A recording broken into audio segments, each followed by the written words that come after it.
گزشتہ چند دنوں سے سیرت النبی صلی اللہ علیہ وآلہ وسلم کے حوالے سے آپ سے دروس کے ذریعے گفتگو ہو رہی ہے، تو میرا خیال ہے کہ انشاءاللہ اسی سلسلے کو ہی آگے بڑھاؤں۔ نبی کریم صلی اللہ علیہ وآلہ وسلم نے جو دین کی نشر و اشاعت فرمائی ہے، اللہ تعالیٰ کا پیغام پہنچایا ہے، اس میں جو آپ کو بہت زیادہ پذیرائی ملی، لوگوں نے آپ کی دعوت کو قبول کیا، تو اس کی ایک بڑی وجہ اور سبب آپ کا اعلیٰ اور بہترین اخلاق تھا کہ آپ نے اپنے اعلیٰ اخلاق کا مظاہرہ کیا، لوگوں سے خوبصورت طریقے سے، اچھے انداز سے، وسعت ظرفی سے، حوصلے اور تحمل کے ساتھ بات چیت کی، گفتگو کی اور ان کو اللہ تعالیٰ کا پیغام پہنچایا، جس کا نتیجہ یہ نکلا کہ آپ کے جانی دشمن بھی آپ کے دلی دوست بن گئے، بڑے بڑے آپ کے مخالفین آپ کے موافقین ہو گئے۔ آپ کے مخالفین میں زیادہ تر یہودی تھے جو بہت زیادہ آپ کے مخالف تھے، تو ان میں بھی بڑے شدت پسند لوگ تھے، لیکن آپ کے اعلیٰ اخلاق کی بدولت وہ لوگ بھی ہلکا بگوش اسلام ہو گئے۔ اللہ تعالیٰ نے قرآن مجید میں فرمایا ہے لَتُبْلَوُنَّ فِي أَمْوَالِكُمْ وَأَنفُسِكُمْ، تمہیں تمہارے مالوں اور جانوں کے حوالے سے ضرور آزمایا جائے گا۔ وَلَتَسْمَعُنَّ مِنَ الَّذِينَ أُوتُوا الْكِتَابَ مِنْ قَبْلِكُمْ وَمِنَ الَّذِينَ أَشْرَكُوا أَذًى كَثِيرًا، اور تم یہودیوں سے اور مشرکین سے بہت زیادہ تکلیف دہ باتیں سنو گے، ٹھیک ہے، اتان و تشنیع کریں گے، دل آزار باتیں کریں گے، نقد کریں گے، تنقید کریں گے، الزامات کی، اعتراضات کی بچھاڑ کریں گے، تو اس کے مقابلے میں تم نے حوصلہ نہیں ہارنا ہے۔ وَإِن تَصْبِرُوا وَتَتَّقُوا فَإِنَّ ذَلِكَ مِنْ عَزْمِ الْأُمُورِ، ٹھیک ہے، تم نے صبر کا اور تقوی کا دامن تھام کے رکھنا ہے، لیکن ہے یہ آسان کام نہیں ہے، بہت حوصلے کی بات ہے۔ یہ حوصلے کا مظاہرہ اگر ہم کریں نا تو ہم بہت سے فوائد سمیٹ سکتے۔ میں سمجھتا ہوں کہ آج ہم یعنی کہ نا سیرت کے جلسے، جلوس، میلاد، تقریبات، محافل بہت زیادہ بنا رہے ہیں، لیکن اصل جو سیرت کی روح ہے اس سے ہم بہت دور ہیں۔ عملی طور پہ سیرت کا پرتو ہم میں نہیں ہے، جس کی وجہ یہ ہے کہ ہم نے غیروں کو کیا متاثر کرنا ہے، ہمارے اپنے ہم سے نالا ہے، ہم سے دور بھاگتے ہیں کہ ہمارا وہ اخلاق نہیں ہے، ٹھیک ہے۔ جبکہ نبی کریم صلی اللہ علیہ وآلہ وسلم کی سیرت طیبہ کو آپ دیکھیں، آپ کا ایک پہلو آپ کی سیرت کا یہ تھا کہ بہت زیادہ حلم، تحمل، حوصلہ، وسعت ظرفی تھی آپ کے اندر، ٹھیک ہے نا۔ سیدنا زید بن ثانہ رضی اللہ عنہ یہودیوں کے بہت بڑے عالم تھے، اور یہ باقاعدہ اسلام پہ تحقیق کر رہے تھے۔ یہاں میں جملہ معترضہ کے طور پہ یہ بات کہوں گا کہ آج بھی یہی طرز عمل مخالفین اسلام کا ہے کہ وہ اسلام پہ بہت زیادہ ریسرچ اور تحقیق کرتے ہیں، ہم سے زیادہ اسلام کو جانتے ہیں، ہمارے مسلمانوں کو قرآن و حدیث کا، سیرت کا اتنا نالج نہیں ہوتا جتنا ان کو ہوتا ہے۔ وہ تحقیق کرتے ہیں، پڑھتے ہیں، ہم تو خالی یعنی کہ نا انگوٹھے چومنے تک رہتے ہیں نا۔ ہم سمجھتے ہیں کہ ہم نے بس آپ کا نام آنے پہ انگوٹھے چوم کے آنکھوں کو لگا لیے تو ہم نے سیرت کا حق ادا کر دیا۔ عملی طور پہ آپ کا کردار، آپ کی سیرت، آپ کے شب و روز اور دیگر یعنی کہ آپ کی صفات، آپ کا کردار کیا، اس سے ہم نابلد ہیں، ٹھیک ہے نا۔ تو یہ سچی محبت نہیں ہے۔ سچی محبت تو یہ ہے کہ آپ اپنے محبوب کی سیرت کو پوری طرح پڑھیں، اس پہ غور و فکر کریں، اس کو جاننے کی کوشش کریں۔ آپ کا مخالف، آپ کا دشمن ہم سے زیادہ آپ کی سیرت کو جانے تو یہ ہمارے لیے شرم کی بات نہیں ہے۔ تو یہ شروع سے ان کا طرز عمل رہا ہے کہ وہ رسول اللہ صلی اللہ علیہ وآلہ وسلم کی سیرت کو جاننے والے تھے، اس کا مطالعہ کرنے والے، اس کو پڑھنے والے تھے۔ اب یہ زید بن ثانہ یہود کے بہت بڑے عالم ہیں، یہ رسول اللہ صلی اللہ علیہ وسلم کی سیرت کا مطالعہ کر رہے ہیں۔ تورات کے اندر نبی کریم صلی اللہ علیہ وآلہ وسلم کی علامات، آپ کی صفات موجود ہیں، یہ ان صفات کو، علامات کو پڑھ کے آقا علیہ الصلوۃ والسلام کی سیرت سے ٹیلی کر رہے ہیں کہ جو ہماری کتابوں میں آپ کی صفات موجود ہیں واقعتاً اس نبی میں پائی جاتی ہیں، تاکہ پتہ چل سکے یہ صحیح ہیں یا نعوذ باللہ غلط ہیں۔ اب یہ ٹیلی کرتے ہیں تو یہ اس نتیجے پہ پہنچتے ہیں کہ ساری وہ باتیں، وہ علامتیں، وہ صفات جو تورات میں آپ کے بارے میں بیان کی گئیں وہ آپ میں پائی جاتی۔ دو باتیں یعنی کہ نا ان کے سامنے رہ جاتی ہیں کہ ان کو جانچنا ہے، اور ان کا تعلق عملی مشق یا پریکٹس سے ہے۔ وہ خود کہتے ہیں کہ یہ دو باتیں ان کا میرے لیے جاننا ذرا مشکل ہو رہا تھا۔ ایک یہ کہ یسبقو جہلہ حلما، کہ آپ کی ترش روئی، سختی، آپ یعنی جو ہے نا آپ کا حلم اس کے اوپر غالب ہوگا۔ انسان کی فطرت میں ہے کہ وہ بعض اوقات سخت ہو جاتا ہے، رویے میں ترشروئی آ جاتی ہے، لیکن یہ جو آپ کی ترشروئی اور یعنی کہ نا سختی ہے، اس کے اوپر بھی آپ کا حلم تحمل غالب ہوگا. ٹھیک ہے، آپ اس ترشروئی کی وجہ سے نعوذ باللہ کوئی ایسا کام نہیں کریں گے جو آپ کی شان کے خلاف ہے. وَلَا يَزِيدُهُ شِدَّةُ الْجَهْلِ عَلَيْهِ إِلَّا حِلْمًا. ٹھیک ہے نا.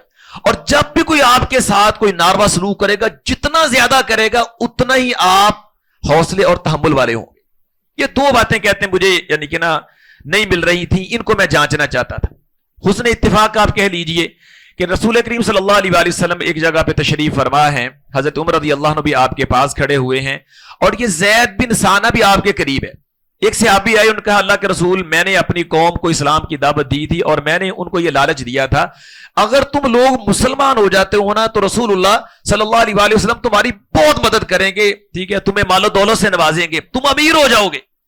میری اس بات کو مان کر کے میری ساری قوم نے اسلام قبول کر لیا، لیکن اللہ کا کرنا ایسا ہوا کہ ان پہ آزمائش آ گئی ہے، وہ اس وقت مالی طور پہ بڑی مشکل کا شکار ہے، قحط سالی کا عالم ہے، ان کے پاس کھانے پینے کی چیزیں نہیں ہیں. اگر اس موقع پہ ان کی مدد نہ کی گئی تو اندیشہ ہے وہ اسلام سے پھر جائیں گے، مرتد ہو جائیں گے. اب آپ ان کی ہیلپ کیجئے. رسول اللہ صلی اللہ علیہ وآلہ وسلم دیکھتے ہیں اس وقت آپ کے پاس ان کو دینے کے لیے کچھ نہیں ہے، اور آپ کو پتہ یہ زید بن ثانہ پاس ہیں، یہودیوں کا عالم ہے، بڑا مالدار آدمی ہے. آپ نے بطور قرض ان سے کھجوریں لے لی، کافی ساری کھجوریں ان سے لی، ان سے کہا بھائی اتنی دیر بعد ہم یہ آپ کو ریٹرن کر دیں گے، واپس کر دیں. ایک وقت اس کے ساتھ طے کر لیا.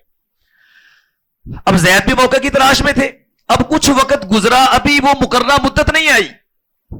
زید چاہ رہے تھے کہ میں یہ جو دو صفات تورات میں پڑھی ہیں اس کو جانچ لوں، اللہ نے موقع پیدا کر دیا.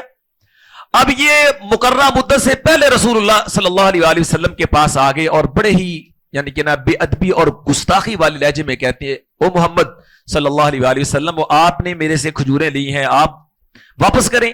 مجھے آپ کا پتہ ہے آپ کا قبیلہ یہ بنو ہاشم کے لوگ، بنو مطلب کے لوگ ہیں ہی ایسے، یہ چیزیں لے لیتے واپس نہیں کرتے، انہیں لینے کا پتہ تھا دینے کا پتہ نہیں ہوتا. یہ آپ کا نعوذ باللہ خاندانی کام ہے. خام خواہ کے اعتراضات اور بڑی دل آزار باتیں کی. ٹھیک ہے نا. میں اور آپ اس جگہ پہ ہوتے تو یقیناً ہائپر ہوتے، غصے میں آتے اور پھر ہاتھا پائی شروع ہو جاتی، بات کہیں کی کہیں پہنچ جاتی، جس طرح کہ آج کل کے ہم جذباتی ہیں. ٹھیک ہے نا. غلامی رسول میں موت بھی قبول ہے کا نعرہ لگا کے جبٹ پڑیں گے، پتہ نہیں آگے پیچھے بات ہے بھی کیا. ٹھیک ہے. لیکن رسول اللہ صلی اللہ علیہ وآلہ وسلم اس موقع پہ پوری طرح حلم اور تحمل کا مظاہرہ کرتے ہیں. ٹھیک ہے. سیدنا عمر رضی اللہ جذبات میں آ گئے اور اس سے کہنے لگے کہ میں تمہاری بات کو اس لیے یعنی برداشت کر رہا ہوں کہ اللہ کے رسول کا مجھے حکم نہیں ہے، اگر اللہ کے رسول مجھے حکم دینا تو ابھی ایک منٹ میں آن کی آن میں تمہاری گردن اڑا کے رکھ دوں. ٹھیک ہے نا. میرے رسول سے بے ادبی اور گستاخی کر رہے ہو تو. لیکن اس موقع پہ بھی رسول اللہ صلی اللہ علیہ وآلہ وسلم نے کمال اسوہ دیا. ٹھیک ہے. آپ نے فرمایا عمر اس طرح کے جذبات کی توقع نہیں تھی تم سے. بھائی اس طرح کے جذبات ہم بھی دکھا سکتے ہیں. انصاف کا دامن ہمیں ایسے موقع پہ بھی ہاتھ سے نہیں چھوڑنا چاہیے. ٹھیک ہے. آپ کا حق یہ بنتا ہے کہ آپ اس کو کہیں، ٹھیک ہے نا، تأمرہ بحسن الاداء وتأمرنی بحسن التبع. آپ اس کو یہ کہیں کہ بھائی تمہارا حق ہے، تم نے اللہ کے رسول سے اپنا قرض لینا ہے، آپ لیں لیکن اچھے انداز سے لیں. بھائی ڈنگ سے مانگے، سلیقے سے مانگے. ٹھیک ہے. یہ کوئی انداز ہے؟ یہ تو ایک عام بندے سے گفتگو کا انداز نہیں ہے. چاہے جائے کہ انبیاء اور رسول کے امام سے اس طرح بات کی جائے اور پھر آپ مجھے کہیں اللہ کے رسول آپ نے اس سے قرض لیا ہے، آپ اس کو ادا کریں. یہ انصاف کی بات ہے. کیا یعنی کہ میرے رسول صلی اللہ علیہ وسلم کا اسوہ ہے کہ ایسے موقع پہ بھی انصاف کا دامن ہاتھ سے نہیں چھوڑا. ٹھیک ہے. اور پھر اللہ کے رسول صلی اللہ علیہ وآلہ وسلم حضرت عمر نے چونکہ ان کو دھمکی لگا دی، ٹھیک ہے، تو ایک طرح گویا ان کی حوصلہ شکنی ہوئی ہے زید کی. اللہ کے رسول صلی اللہ علیہ وآلہ وسلم فرماتے ہیں عمر اس کو بیت المال میں لے جاؤ، جتنا قرض ہم نے ادھار میں کھجوریں ان سے لی ہیں وہ ان کو واپس کرو اور 20 سا کوئی 50 کلو کے قریب کھجوریں زیادہ دو، کیونکہ تم نے ان کو ذرا جرکایا ہے نا. ٹھیک ہے. دھمکی لگائی ہے ان کو میں تمہاری گردن اڑا دوں گا. اس کے عوض ان کی دل جوئی کے لیے آپ نے 50 کلو کھجوریں زیادہ دینے کا حکم دیا. عمر رضی اللہ عنہ کو ساتھ لے گئے، بیت المال میں لے گئے، وہ کھجوریں تول کے ان کو دے رہے ہیں. اسی دوران میں نا آپس میں ان کی بات چیت ہوتی ہے. عمر نے کہا تم نے اچھا نہیں کیا، بہرحال اللہ کے رسول کی بے ادبی اور گستاخی کی ہے. تو زید آگے سے کہتے عمر یہ میں نے جان بوجھ کے کیا ہے، میں اصل میں تورات کا مطالعہ کر رہا تھا, میں آپ کے پیغمبر کو پرکھ رہا تھا, اور یہ دو باتیں جانچنا باقی تھیں. آج موقع ملا ہے تو میں نے کہا اس کا بھی امتحان لے لوں. اور تمہیں پتا میں کون ہوں؟ حضرت عمر ان کو نہیں جانتے تھے. کہا نہیں کون ہو تم؟ کہا میں زید بن ثانہ ہوں. حضرت عمر کہتا اچھا وہ جو ان کے بڑے عالم ہیں؟ کہا ہاں میں وہی بڑا عالم ہوں. ٹھیک ہے. کہا یار تیرا بیڑا غرق ہو کہ تم نے پڑھے لکھا ہونے کے باوجود, عالم ہونے کے باوجود اللہ کے رسول کے ساتھ اس طرح کا انداز اختیار کیا. پھر اس نے کہا کہ اصل میں نے بتایا کہ وجہ یہ تھی. ٹھیک ہے. اب مجھے یعنی کہ نا یہ دو باتوں کی بھی تصدیق ہو گئی. اب تم گواہ بن جاؤ کہ میں کلمہ پڑھ کے مسلمان ہوتا ہوں. ٹھیک ہے. حضرت زید رضی اللہ عنہ رسول اللہ صلی اللہ علیہ وسلم کی ان صفات کو جانچ کے پرکھ کے اسی وقت مسلمان ہو گئے, اور کہتے ہیں عمر اس بات پہ بھی گواہ ہو جاؤ, تمہیں پتہ ہے میں مدینہ کے مالدار لوگوں میں شمار ہوتا ہوں, میں یہود کے مالدار لوگوں میں سے تھا, اور میرا آدھا مال اسلام کی راہ میں قربان ہے.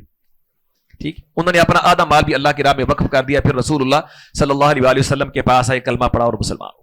حضرات یہ ایمان افروز واقعہ آپ کے سامنے بیان کرنے کا مقصد یہ ہے کہ یہ ہے سیرت کا اصل عملی پہلو. ٹھیک ہے. انسان ہونے کے ناطے ایک دوسرے سے کمی کوتاہی کا صدور ہو جانا کوئی بڑی بات نہیں ہے.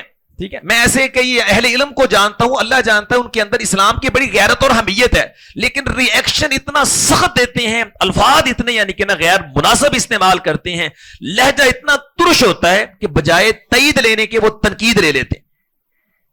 ہم میں سے بہت سارے لوگ بھی ایسے کرتے ہیں کہ ہم جذبات میں آ جاتے. جذبات میں آنا بنتا بھی ہے, لیکن دیکھنا یہ چاہیے کہ میں جذبات میں آ کر کے کہیں اعتدال اور انصاف کا دامن تو ہاتھ سے نہیں چھوڑ رہا.